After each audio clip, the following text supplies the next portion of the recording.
28th October. Wisdom in action. James chapter 1 verses 5 to 11. If any of you lacks wisdom, he should ask God, who gives generously to all without finding fault, and it will be given to him. James chapter 1 verse 5. Wisdom is the right use of knowledge. Why do we need wisdom when we are going through trials?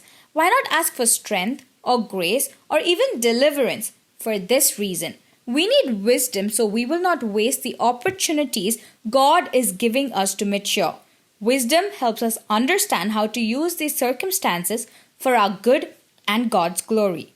An associate of mine, a gifted secretary, was going through great trials. She had a stroke, her husband had gone blind, and then he had to be taken to the hospital where we were sure he would die. I saw her in church one Sunday and assured her that I was praying for her. "What are you asking God to do?" she asked, and her question startled me.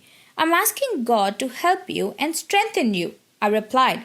"I appreciate that," she said, "but pray about one more thing. Pray that I'll have the wisdom not to waste all of this." She knew the meaning of James chapter 1 verse 5. Something to ponder. What are some problems you're facing today for which you need to request God's wisdom? Amen.